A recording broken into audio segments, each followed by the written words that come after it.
चारधाम यात्रा में आस्था का सैलाब उमड़ रहा है।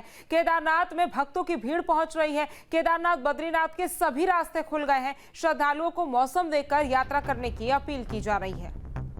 तो चारधाम यात्रा में आस्था का सैलाब उमड़ रहा है और केदारनाथ में भक्तों की भीड़ पहुंचती हुई नजर आ रही है। बता दें आपको कि केदारनाथ बद्रीनाथ के सभी रास्ते अब खुल गए हैं और श्रद्धालुओं को मौसम देखकर यात्रा करने की अपील की जा रही है। मौसम खराब होने की वजह से कुछ दिनों के लिए चारधाम यात्रा को रोक दिया गया था। कई सड़क मार्ग बाधित हो गए थे, मलबा नीचे आ गया था, जिस वजह से लोगों को चारधाम यात्रा में जाने में परेशानी आ रही थी और उसके बाद फिर प्रशासन ने और सरकार ने फैसला लिया था कि चारधाम यात्रा को कुछ समय के लिए रोक दिया जाएगा और अब एक बार फिर से चारधाम यात्रा सुचारू हो गई है। चारधाम यात्रा में आस्था का सैलाब उमड़ता हुआ नजर आ रहा है। और इसी खबर पर ज्यादा जानकारी के साथ हमारे संवाददाता प्रवीण हमारे साथ जुड़ गए हैं। प्रवीण, जिस तरह से चारधाम यात्रा पर रोक लग गई थी लेकिन अब एक बार फिर से चारधाम यात्रा शुरू हो गई है, क्या कुछ सावधानी है जो सरकार की तरफ से बरती जा रही है और क्या कुछ सावधानी जो सरकार जो है, प्रशासन जो है वो लोगों से अपील कर रहा है कि वो बरतें और फिर आगे बढ़े?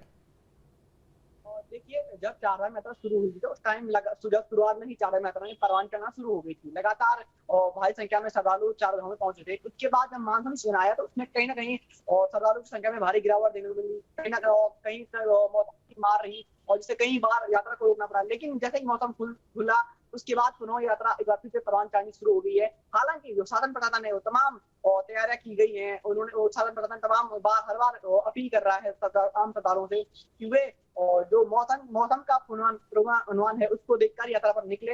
अगर मौसम खराब के अनुमान है या मौसम सही है तभी यात्रा करें। और दूसरी बात यह है कि जो चारधाम यात्रा है उन जगह मार्गों पर भारी मात्रा में सुरक्षा बलों को तैनात किया गया है। जो टेंडर पॉइंट है उनको चिन्हित कर वहाँ पे मशीनें खड़ी की गई है ताकि अगर कोई मार्ग बंद होता है तो तत्काल प्रभाव से खोले जाए, श्रद्धालुओं को किसी प्रकार की परेशानियों का सामना न करना पड़े। अगर केदारनाथ धाम की हम बात करते हैं तो केदारनाथ धाम में अभी भी टोकन सिस्टम लागू है। टोकन व्यवस्था से ही यात्रियों को दर्शन कराए जा रहे हैं। जी प्रवीण, कितनी संख्या में श्रद्धालु वहां पर फिलहाल पहुंचे हैं और पहुंच रहे हैं? साथ ही साथ ये भी बताइए कि कितना उत्साह श्रद्धालुओं में है, क्योंकि जो तस्वीरें सामने आई थी, बादल फाड़ तबाही हो, बाढ़ बारिश की वजह से तबाही की तस्वीरें हो, उसको देखने के बाद श्रद्धालुओं का वहां पर पहुंचना कहीं ना कहीं उनके मनों में डर भी होगा। देखिए, जो चार धाम है उनके श्रद्धालुओं में काफी चार धामों के प्रति काफी उत्साह होता है। चाहे किसी प्रकार की समस्याएं हो, चाहे कैसा भी अनुकूल वातावरण न होने के बाद भी श्रद्धालु भारी संख्या में चार धाम में पहुंचते हैं।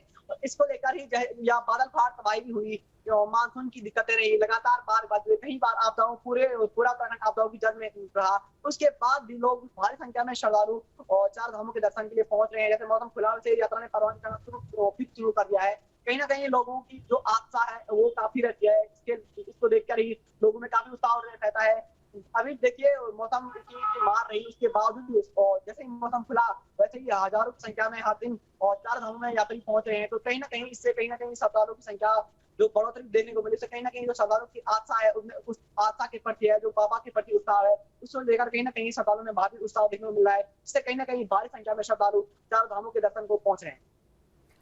और देखिए, जिस तरह से सड़कें बाधित हुई थी, कई जगहों पर सड़कें धंस गई थी, यमुनोत्री हाईवे की बात की जाए या केदारनाथ की तरफ जाने वाले रास्ते की बात की जाए, वहां पर भी फिलहाल किस तरह से निर्माण कार्य हो पाया है? क्या टेम्परेरीली ही कोई इलाज हुआ है या फिर प्रशासन ने वहां पर पहले सड़क मार्ग और तमाम जो जरूरत की चीजें हैं वो वहां पर पहुंचाई, उसके बाद ये यात्रा शुरू की गई है? तैयारी पहले कैसे की गई और अब जब श्रद्धालु वहां पर पहुंच रहे हैं तो फिर किस तरह के हाल है?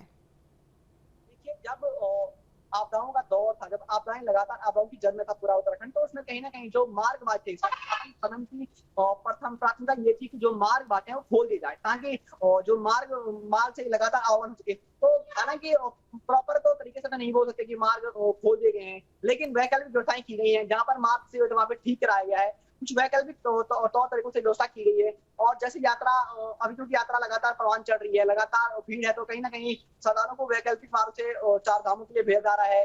जो मार्ग से धसे हुए हैं, जो मार्ग ज्यादा क्षतिग्रस्त है, वहाँ पे उनको ट्रीटमेंट किया जा रहा है। कहीं ना कहीं शासन प्रशासन की यही प्राथमिकता है कि जो मार्ग बाधित हैं, जो मार्ग क्षतिग्रस्त हो गए उनको ठीक किया जाए, ताकि जो श्रद्धालु आने वाले श्रद्धालु हैं उन्हें कहीं ना कहीं काफी दिक्कतों का सामना न करना पड़े और श्रद्धालु को आसानी से दर्शन हो सके, श्रद्धालु आसानी से अपने गंतव्य को पहुंच सके। इसको लेकर कहीं ना कहीं जो मार्ग बंद है या जो मार्ग क्षतिग्रस्त हैं वो उनको ट्रीटमेंट किया जा रहा है, उनका ट्रीटमेंट किया जा रहा है। जहाँ पे मार्ग ज्यादा ही क्षतिग्रस्त है वहाँ पे वैकल्पिक व्यवस्था की गई है और श्रद्धालुओं को गंतव्य तक भेजा जा रहा है। ठीक है प्रवीण, तमाम जानकारी हम तक पहुंचाने के लिए आपका बहुत बहुत शुक्रिया।